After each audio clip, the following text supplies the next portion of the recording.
नमस्कार, बहुत स्वागत है आपका स्वदेश न्यूज की खास पेशकश देख रहे हैं आप और मैं हूं आपके साथ मुस्कान गंगराड़ी। मध्य प्रदेश वैश्विक निवेश मानचित्र पर अपनी मजबूत उपस्थिति अब दर्ज करा रहा है और इसकी बड़ी वजह है मुख्यमंत्री डॉक्टर मोहन यादव का सफल विदेश दौरा। 14 जुलाई को दुबई से शुरू हुआ ये दौरा आज स्पेन के बार्सिलोना में संपन्न हो रहा है। दुबई में मुख्यमंत्री ने भारत मार्ट प्रोजेक्ट में मध्य प्रदेश को सप्लाई हब बनाने की पहल की। डीपी वर्ल्ड की बात करें, जावजा और कई दिग्गज कंपनियों की बात करें तो यहाँ के प्रतिनिधियों के साथ महत्वपूर्ण बैठक की है मुख्यमंत्री डॉक्टर मोहन यादव ने। यहाँ के टेक्सटाइल और ऊर्जा क्षेत्र की कंपनियों ने मध्य प्रदेश में निवेश करने में गहरी रुचि भी दिखाई, जिनमें ग्रीव सोलर का 10,000 करोड़ का संभावित निवेश प्रमुख है। तो वहीं स्पेन में invest in MP business forum के जरिए खनिज, पर्यटन, आईटी और ग्रीन एनर्जी के क्षेत्र में निवेशकों को आमंत्रण दिया गया है। टेक कंपनी सबमर के साथ हुए समझौते के तहत राज्य में ग्रीन डेटा सेंटर बनाया जाएगा। इसके अलावा स्पेन की मशहूर फुटबॉल लीग ला लीगा और बार्सिलोना की यूनिवर्सिटी से सहयोग की बातचीत ने खेल और शिक्षा क्षेत्रों में नए अवसर खोले हैं। मुख्यमंत्री का ये दौरा निवेश, संस्कृति और नवाचार के समन्वय का एक उदाहरण बनकर सामने आया है। तो दुबई और स्पेन के दौरे पर मुख्यमंत्री डॉक्टर मोहन यादव रहे। आज उनकी स्वदेश वापसी होनी है, लेकिन ये दौरा बेहद महत्वपूर्ण माना जा रहा है क्योंकि कई अहम एमओयूज यहाँ पर इन पर साइन हुए हैं। और जिस तरह से पहले भी मुख्यमंत्री डॉक्टर मोहन यादव की विदेश यात्राएं सफल रही है, यहाँ से निवेश लाने में सीएम सफल रहे हैं, तो दुबई और स्पेन की यात्रा से भी यही उम्मीद की जा रही है क्योंकि पर्यटन पर फोकस रहा है, इसके साथ ही लॉजिस्टिक्स पर फोकस रहा है। मध्य प्रदेश सरकार का जो टीम गई है इन दोनों ही देशों के दौरे पर, वहाँ से कह सकते हैं कि सफल परिणाम हमको देखने को मिलेंगे और निवेश जो प्रस्ताव मिले हैं इन दोनों ही देशों से वो धरातल पर जल्द ही उतरते हुए नजर आएंगे। अब देखिए, भारत और स्पेन के संबंध पहले से काफी मजबूत रहे हैं, लेकिन अब खुद राज्य स्तर पर मुख्यमंत्री डॉक्टर मोहन यादव चाहते हैं कि निवेश आकर्षित हो, जो संभावनाएं हैं निवेश की मध्य प्रदेश में वो देशों तक, विदेशों तक पहुंचाया जा सके। इसी के लिए विदेश की यात्रा पर वे पहुंचे हुए थे और ये कहा जा सकता है कि दौरा बेहद सफल रहा है। मुख्यमंत्री डॉक्टर मोहन यादव की इस पर प्रतिक्रिया सामने आई हैं और भी कुछ प्रतिक्रियाएं हैं, वो पहले आपको सुनवाते हैं, उसके बाद चर्चा की शुरुआत करेंगे। सरकार की ओर से हमने इस विकास यात्रा को न केवल बदस्तूर उस भावना के अनुसार जो मजबूत आधार स्तंभ बने, इस भाव से इसकी पूरी डिजाइन तैयार की थी, जिसके माध्यम से वैश्विक संवाद 2025 के तहत मैंने Jebel Ali free zone authority, JAFZA के साथ अधिकारियों के साथ टेक्सटाइल, नवकरणीय ऊर्जा, एविएशन, खनन और धार्मिक पर्यटन जैसे स्थानों के लिए विस्तार से हमने भविष्य की संभावना पर प्लानिंग की है। मुझे लगता है कि इस पे काफ़ी रिस्पांस भी हमको आया है। डीपी वर्ल्ड भारत मार्ट के तहत भारतीय व्यापारियों के लिए नए अवसरों पर विचार विमर्श का उत्साहजनक परिणाम दिखाई दिया है। दुबई टेक्सटाइल सिटी में टेक्समास एसोसिएशन के साथ पीएम मित्रा पार्क धार, जैन इंटरनेशनल ट्रेड ऑर्गेनाइजेशंस के चेयरमैन मुकेश वोरा, यूएई के विदेश व्यापार राज्य मंत्री डॉक्टर थानी बिन अहमद अल जायोदी, एमिरेट्स एयरलाइंस के चेयरमैन शेख अहमद बिन सईद अल मखतूम के साथ विभिन्न मुलाकातों से इस दौरे को भी वजन मिला है और भविष्य की ठोस आधार बना है, जिसपे हमारी एयरलाइंस के माध्यम से मध्य प्रदेश से कनेक्टिविटी बढ़ेगी। इस अवसर पर अबू धाबी में बीपीएस मंदिर के दर्शन, भारतीय दूतावास के अधिकारियों के साथ बैठकें, भारतीय संबंधों को और मजबूत करने की दिशा में हमने ठोस काम किया है। मध्य प्रदेश की प्राकृतिक संपदा, माइनिंग की संभावना और एसजी/एसटी प्रतिपूर्ति, पूंजीगत अनुदान जैसे प्रावधान ने निवेशकों को जब हमने बताया तो उन्होंने उत्साह के साथ इसमें इस बात को समझने का प्रयास किया है। मैं अपनी ओर से सभी निवेशकों का, जावजा, डीपी वर्ल्ड, भारत मार्ट और उनसे जुड़े सभी सहयोगियों का आभार भी मानता हूँ। खास करके यहाँ के किसानों को लेकर के, किसान की सारी प्रकार की फसलें, हमारे फल, फूल, सब्जी, उसी को एक ही स्थान पर लगभग 250 एकड़ का ये बड़ा कैंपस, जिस कैंपस के माध्यम से हमारे लिए ये बड़ा, हमारे अपने मध्य प्रदेश के किसानों के लिए, देश के किसानों के लिए बहुत उल्लेखनीय जगह है, जहां एक जगह पे ही न केवल उनको अपनी सुविधा से माल बेचने की जगह देते हैं, बल्कि प्रोसेसिंग करने के लिए भी, जहां अपने ज़्यादा फसल आ जाए तो उसका बेहतर से बेहतर प्रबंधन करके, और यहाँ के अलावा देश और स्पेन के बाद दुनिया में वो अपने यहाँ से वेजिटेबल, खास करके सब्जियाँ, फल, सबको निर्यात करने का काम भी करते हैं। मैं मान के चलता हूँ कि मध्य प्रदेश में जब बड़े पैमाने पर सिंचाई का रकबा बढ़ रहा है और किसानों की फसल का उत्पादन भी बहुत अच्छा हो रहा है, ऐसे में हमारे फलोद्यान की दृष्टि से भी हमने लगातार प्रयास प्रारंभ किए। तो ये आदर्श जगह है जहाँ सरकार के माध्यम से समाज को जोड़ करके इस तरह का मॉडल खड़ा किया जा सकता है, जहाँ प्रकृति की एक जो देन होती है कि फसल का उत्पादन पर्याप्त हो जाए तो किसानों को दाम गिर जाते हैं, वो दाम गिरने से बचाने के लिए और ज़्यादा उत्पादन होने तो जहाँ इसकी ज़रूरत है वहाँ निर्यात करने के लिए। माननीय मुख्यमंत्री जी कह रहे हैं कि वो निवेश के लिए बार बार विदेश जाते हैं। अब तक मध्य प्रदेश में जो पिछली 11 इन्वेस्टर समिट हुई हैं, उनका नतीजा क्या रहा, इस पर भी तो सरकार को कोई प्रकाश डालना चाहिए, कोई श्वेत पत्र लाना चाहिए विधानसभा में कि भाई हमने इतने इन्वेस्टमेंट आया, इतने उद्योग लगे, कहाँ है उद्योग, कहाँ है रोजगार सृजन। सरकार को बताना चाहिए कृषि पर आधारित कितने उद्योग लगे, किसानों की आय दुगनी करने की बात करते हैं। तो कांग्रेस के अपने सवाल हैं, लेकिन मुख्यमंत्री डॉक्टर मोहन यादव की विदेश यात्रा से हम यही उम्मीद कर सकते हैं कि मध्य प्रदेश जो अपनी राज्य स्तर पर एक पॉलिसी बनाना चाहता है, विदेश से निवेश लाना चाहता है, सहयोग अपने स्तर पर भी बढ़ाना चाहता है और हर क्षेत्र में पर्यटन की बात कर लें, चाहे लॉजिस्टिक की बात कर लें, तो इन क्षेत्रों में भी निवेश आकर्षित करना चाहता है। तो वो प्रयास इस विदेश यात्रा से हमको दिखाई दिए हैं। इस पर और विस्तार से हम चर्चा करने वाले हैं। 3 खास मेहमान हमारे साथ जुड़ रहे हैं। बीजेपी प्रवक्ता सत्येंद्र जैन स्वदेश न्यूज पर हमारे साथ जुड़ रहे हैं। सत्येंद्र जी, बहुत स्वागत करती हूं आपका स्वदेश न्यूज पर। इसके साथ ही international trade policy expert Suresh Manchanda ji हमारे साथ जुड़ गए हैं। सुरेश जी, आपका भी बहुत स्वागत है स्वदेश न्यूज पर। और स्टूडियो से हमारे साथ जुड़े हुए हैं मार्केट एक्सपर्ट राजेंद्र कोठारी जी। राजेंद्र जी, बहुत स्वागत करती हूँ आपका। और शुरुआत सर मैं आपसे ही करना चाहती हूँ। स्पेन की बात कर लें, दुबई की बात कर लें, संबंध काफ़ी अच्छे रहे हैं, व्यापारिक संबंध पहले से ही मजबूत रहे हैं भारत के साथ, इन दोनों ही देशों के। लेकिन अब मध्य प्रदेश एक अपनी राजकीय पॉलिसी बनाना चाहता है, खुद सहयोग के लिए आगे बढ़ रहे हैं मुख्यमंत्री डॉक्टर मोहन यादव। क्या उम्मीद कर सकते हैं इन दोनों ही देशों के दौरे से? देखिए, मैं सबसे पहले तो श्री मोहन यादव को सलाम करूंगा जी कि उनने मध्य प्रदेश की संभावनाएं समझी और मध्य प्रदेश को उसी तरह से विदेश में, देश में वो प्रचारित कर रहे हैं। अब मध्य प्रदेश में हम बात करें तो टेक्सटाइल की, तो हमारे पास मीडियम स्टेपल कॉटन है और हम करीब 3 करोड़ स्पिंडल लगा सकते हैं और उससे सूत का उत्पादन कर सकते हैं, उससे कपड़े का उत्पादन कर सकते हैं, रेडीमेड गारमेंट बना सकते हैं। जहां हम माइनिंग की बात करें तो हमारे पास हर किस्म का मिनरल है और वो अपॉर्चुनिटी है। अगर हम फॉरेस्ट प्रोडक्ट की बात करें तो हमारे पास जंगल है, तो हम प्लाईवुड और बाकी लकड़ी आधारित बहुत सारे उद्योग लगा सकते हैं। मध्य प्रदेश में अपूर्व संभावनाएं हैं और साथ में यहाँ पे जो शिक्षा का स्तर बढ़ा है उससे मुझे उम्मीद है कि हम देश के अग्रिम राज्य हो जाएंगे, हम पिछड़े राज्य नहीं रहेंगे जी।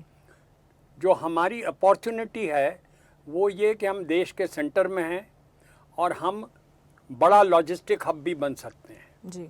और साथ में जहाँ तक सोलर एनर्जी का सवाल है, तो जो राजस्थान में और तमिलनाडु में जिस किस्म की सूर्य की सोलर एनर्जी प्राप्त होती है, उसके मुकाबले मध्य प्रदेश में भी करीब 80-90% उत्पादन है। और क्योंकि मध्य प्रदेश में ज़मीन सस्ती है दूसरे प्रदेशों से, तो सोलर एनर्जी में बड़ी अपॉर्चुनिटी है। तो ये सब देखकर मुझे तो बेहद उत्साह नज़र आता है कि प्रदेश एक नई आर्थिक नए अवसर ढूंढ रहा है और नए रोजगार के अवसर। जो हमारी कमी है वो है कि हमारे पास ट्रेंड वर्कर नहीं है जी। पर क्योंकि पिछले सालों में जो ITI में जोर दिया गया है, तो मेरे ख्याल से वो कमी भी अब कम होने लगेगी। पर सबसे बड़ा जो दिक्कत है वो ये कि मध्य प्रदेश के लोग काम नहीं करना चाहते, तो हमें उसके लिए प्रेरित करना होगा। और अगर एमिरेट से मीटिंग हुई है तो सबसे पहले एमिरेट से सऊदी की और दुबई की ट्रिप लग सकती है और हमारे लिए बड़ी अपॉर्चुनिटी हो सकती है। जी। और जहाँ तक टूरिज़्म का सवाल है तो खजुराहो, भीमबेटका, सांची और मांडू, ये सारी क्षेत्र ये विश्व के प्रसिद्ध स्तर हैं और जो हमारी यूएन हेरिटेज में भी शामिल हैं। और साथ में हमारे पास ग्वालियर जैसा शहर है, हमारे पास भोपाल जैसा शहर है जहाँ हेरिटेज होटल हैं, और खान पीन में भी हम दूसरे प्रदेशों से आगे हैं। जी बिल्कुल, उभरते निवेश गंतव्य के तौर पर अब मध्य प्रदेश को पेश किया जा रहा है। और जिस तरह से आपने भी बताया कि अलग अलग क्षेत्र हैं जिसमें अपार संभावनाएं हैं मध्य प्रदेश के पास, उन्हें बस बताना है, उसकी जानकारी देना है, तो जाहिर तौर पर मध्य प्रदेश के लिए बेहतर परिणाम आगे हमको देखने को मिलेंगे। लौटती हूँ मैं सर आपके पास। सुरेश जी, मैं आपका रुख करना चाहती हूँ। और जिस तरह से राजेंद्र जी ने भी बताया कि तमाम सेक्टर्स हैं जिसमें इन दोनों ही देशों से भरपूर निवेश आ सकता है और आगे कितनी संभावनाएं हैं वो उसके बारे में भी उन्होंने अपनी बात रखी है। आपको क्या लगता है, क्योंकि जिस तरह से पहले भी दुबई की बात कर लें, स्पेन की बात कर लें, 2 प्रधानमंत्रियों के दौरे वहां पर हुए हैं और कई समझौते इसके पहले भी हुए हैं, लगातार हम निवेश देख भी रहे हैं, आयात निर्यात होता है अरबों का दोनों ही देशों के बीच में। अभी अब अगर राज्य स्तर पर प्रयास हो रहे हैं मध्य प्रदेश की तरफ से, तो क्या प्रभाव ये डालेगा?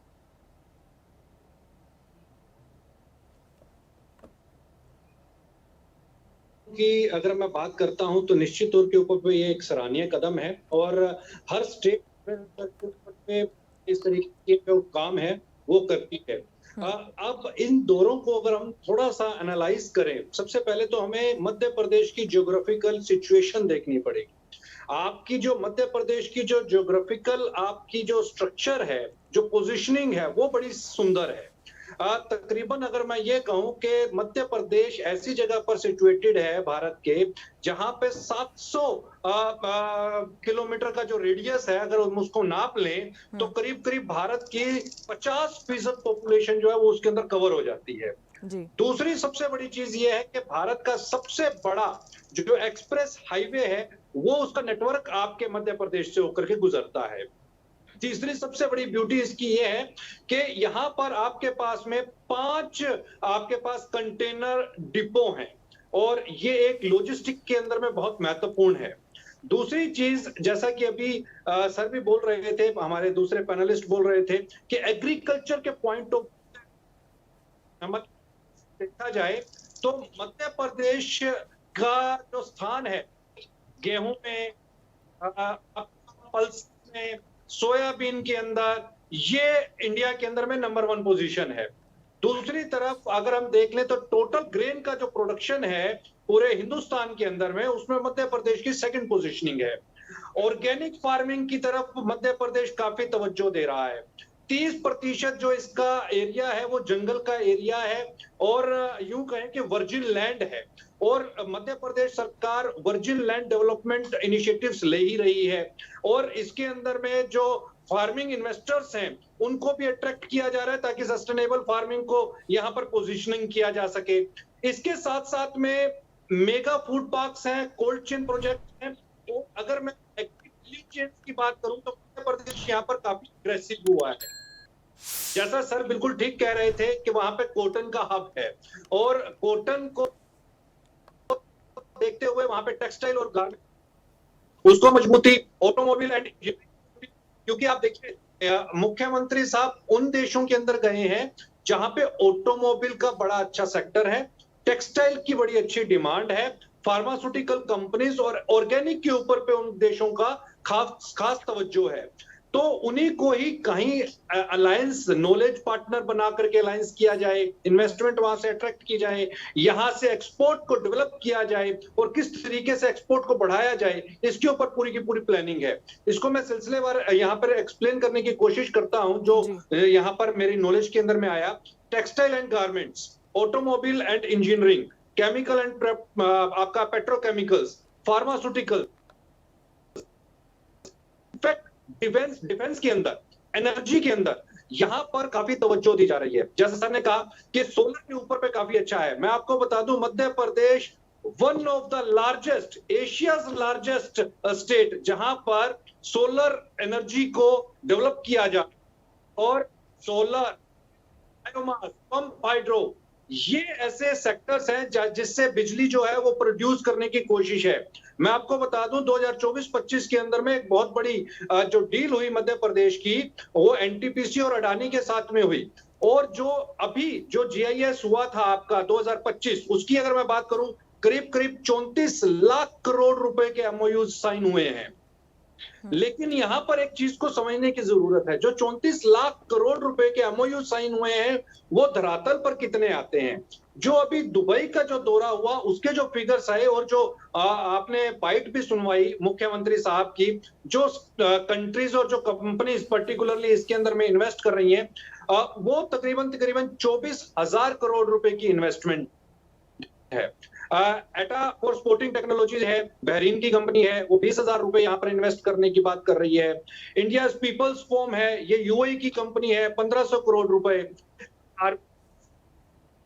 फर्नीचर और हार्डवेयर के बीच के अंदर है, वो 1200 करोड़ रुपए। अब यहाँ पे नेचुरल फर्नीचर मैन्युफैक्चरिंग की तरफ मध्य प्रदेश सरकार का ध्यान है, कि क्योंकि वहां पे ट्राइब एरिया इतना ज्यादा है कि वहां के जो प्रोड्यूस है उसको इंटरनेशनल मार्केट प्रोवाइड की जाए। इसके लिए वो कंपनी जो है वो 1200 करोड़ रुपए। मुख्यमंत्री साहब ने डीपी वर्ल्ड का नाम लिया। डीपी वर्ल्ड वो कंपनी है जो पोर्ट्स को और लॉजिस्टिक्स को मैनेज करती है बड़े स्तर के ऊपर पे। दुनिया के करीब करीब 80 देशों के बीच के अंदर में वो लॉजिस्टिक्स को मैनेज कर रही है, कंटेनर्स को मैनेज कर रही है। भारत मार्ट की बात कर लें तो इन तमाम बड़ी कंपनियों से कैसे निवेश लाया जा सके, यही कोशिश है। मैं लौट रही हूँ आपके पास, सत्येंद्र जैन भी हमारे साथ जुड़े हुए हैं, उनको भी जोड़ लेते हैं चर्चा में। सत्येंद्र जी, देखिए अब ये जिस्ट मैं समझना चाहूँगी, इसके पहले की विदेश यात्राओं से क्या हमको मिला है वो वाकई काबिले तारीफ रहा है, लेकिन दुबई और स्पेन के बारे में बात करें, अलग अलग सेक्टर्स पर इसमें फोकस है, चाहे ग्रीन एनर्जी पर बात कर लें और तकनीक का जिस तरह से मध्य प्रदेश सरकार उपयोग कर रही है, इससे प्रदेश हित में हम देख रहे हैं कि फैसले भी लिए जा रहे हैं। तकनीक पर भी ये काफी फोकस रहा है मुख्यमंत्री का दौरा। क्या इसका सार निकलता है इन दोनों देशों की विदेश यात्रा से? देखिए, बहुत इस लाभप्रद रहेगा, और जिस प्रकार से मध्य प्रदेश के यशस्वी मुख्यमंत्री डॉक्टर मोहन यादव जी, जिनको हम अब कह सकते हैं, जो बार बार जिसकी लगभग 1 दर्जन तो उन्होंने रीजनल इन्वेस्टर कॉन्क्लेव्स कर दी, जीआईएस हो गई, और मीट्स हो चुकी है, फूड मीट्स हो चुके हैं, तो ये सब वो कर रहे हैं। तो मुझे लगता है वो मध्य प्रदेश के आधुनिक विश्वकर्मा है। जिस प्रकार से भगवान विश्वकर्मा उद्योगों के निर्माता माने जाते हैं, उद्योग उपकरणों के लिए जाते हैं, विश्वकर्मा जयंती की पूजा भी होती है तो भगवान की, तो सारे उद्योगपति, उद्यमी, उद्यमशीलता के पर्याय हैं। तो मैं भी मुख्यमंत्री डॉक्टर मोहन यादव जी को वर्तमान के प्रदेश के आधुनिक विश्वकर्मा हैं और उद्यमशीलता के पर्याय हैं। एक एक व्यक्ति को हम सबको उनके उद्यम, मध्य प्रदेश थोड़ा इको हो रहा है, आपका बीसीआर से आग्रह है कंट्रोल कर लेंगे। जिस प्रकार से यशस्वी मुख्यमंत्री डॉक्टर मोहन यादव जी, उनकी समस्त कैबिनेट और साथ में भाजपा की जो रीति नीति है, उसके कारण से वो मध्य प्रदेश में उद्योग, निवेश, रोजगार और इंफ्रास्ट्रक्चर डेवलपमेंट की विकास की स्वर्णिम गाथा लिख रहे हैं। और आप देखिए, चाहे वो जीआईएस में लगभग 31 लाख करोड़ रुपए इन्वेस्टमेंट के प्रपोजल्स आए हुए और लगभग इतने ही लाख का रोजगार। उसके बाद जो उन्होंने कहा कि ये जो रीजनल इन्वेस्टर समिट है, जो समिट रीजनल इन्वेस्टर समिट हुई थी, उसको डिस्ट्रिक्ट लेवल पर लेके जाएंगे और बढ़ाएंगे, और हमारे मध्य प्रदेश का होलिस्टिक डेवलपमेंट हो, समांगी विकास हो। समांगी विकास में क्या है कि चाहे वो महाकौशल में भी रहे, मालवा में भी रहे, बुंदेलखंड में भी रहे, रीवा क्षेत्र में भी रहे, निवाड़ में भी रहे, तो कहीं से कोई पलायन ना करे, सबको जहां पर वहां तो काम मिले। तो श्रृंखला में यशस्वी मुख्यमंत्री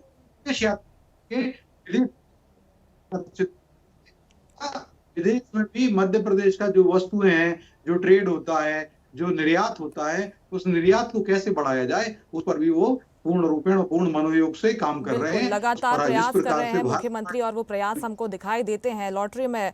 राजेंद्र जी देखिए, एक अंतिम प्रतिक्रिया में आपकी भी चाहूंगी, क्योंकि जिस तरह से आपने बताया कि तमाम सेक्टर्स हैं जिसमें अगर मध्य प्रदेश के पास संभावनाएं हैं तो जाहिर तौर पर उनको बताना ज़रूरी हो जाता है, लेकिन जिस तरह से खेल की बात कर लें तो इस क्षेत्र में पहले से भी भारत सरकार की तरफ से MOU हुए हैं। कई भारतीय कंपनियां हैं जो स्पेन में काम कर रही हैं, दुबई में काम कर रही हैं, वहाँ की कंपनियां यहाँ पर काम कर रही है। कितनी अलग हो जाती है यात्रा? राजेंद्र जी। जी जी सवाल क्या है आपका? जी, मैं ये पूछ रही हूँ कि हमने पहले भी विदेश यात्राएं देखी हैं और कई बार हमने देखा है कि MOU साइन हुए हैं खेल के क्षेत्र में। जिस तरह से ला लीगा भी मुख्यमंत्री पहुंचे और वहां से भी MOU समझौते साइन करने की बात हमको खबर वहां से निकलकर सामने आई है, लेकिन इसके पहले भी MOU साइन हुए हैं। अब अगर मुख्यमंत्री डॉक्टर मोहन यादव पहुंचे हुए हैं, कंपनीज पहले से काम कर रही है, वहाँ की भी यहाँ की भी आयात निर्यात हो रहे हैं, ये कितना अलग है? नहीं, देखिए, अगर आप बहुत निचले स्तर पर जाएं तो भोपाल के बहुत सारे लोग दुबई में रहते हैं जी, शारजा में रहते हैं, बहुत सारे लोग हैं। तो अपॉर्चुनिटी जो है, ये प्रदेश एक घूंघट वाली बहू है जो बहुत सुंदर है और भाग्यशाली हैं हम लोग कि श्री यादव ने उस घूंघट को हटाया है और प्रदेश अब इंटरनेशनल नोटिस में आ रहा है। जब तक हम नोटिस में नहीं लाएंगे तो काम नहीं बनेगा। जो हमारे यहाँ से जो टेक्सटाइल, आप देखिए कि जो पंजाब के लोग आए हैं और जितना टेक्सटाइल में बढ़ोतरी हुई है, उसके पहले तो ये प्रदेश माना जाता था कि बीमार टेक्सटाइल है एरिया। तो जब तक हमारा एक्सपोजर नहीं इम्प्रूव करेगा तो बात नहीं बनेगी। अब जैसे कि हमारे लोग खेल में भी आगे बढ़ रहे हैं, तो बात मध्य प्रदेश को मार्केटिंग की है। जी बिल्कुल, अच्छी बात है और ज़रूरी भी हो जाता है कि इसका प्रचार किया जाए, विस्तार किया जाए। उसके प्रयास अब धरातल पर उतरते हुए हमको नज़र आ रहे हैं। बहुत शुक्रिया राजेंद्र जी स्वदेश न्यूज़ पर जुड़ने के लिए, बातचीत के लिए। सत्येंद्र जी, सुरेश जी हमारे साथ जुड़े हुए थे, आप दोनों का भी बहुत शुक्रिया स्वदेश न्यूज़ पर जुड़ने के लिए। तो मध्य प्रदेश के मुख्यमंत्री डॉक्टर मोहन यादव विदेश यात्रा पर पहुंचे हुए थे। यही उम्मीद कर सकते हैं कि इन दोनों देशों की यात्रा सफल हो और जो विजन लेकर मुख्यमंत्री इन दोनों देशों की यात्रा पर पहुंचे थे वो विजन आगे विस्तार ले और मध्य प्रदेश के युवा, मध्य प्रदेश के लोग इससे आगे लाभान्वित होते रहें। इसी के साथ इस खास पेशकश में मेरे साथ इतना ही। आप देखते रहिए स्वदेश न्यूज़, सबसे पहले देश। लेटेस्ट खबरों के लिए लाइक, फॉलो और YouTube पर सब्सक्राइब करें, बेल आइकन दबाएं, साथ ही विजिट करें swedishlive.com पर।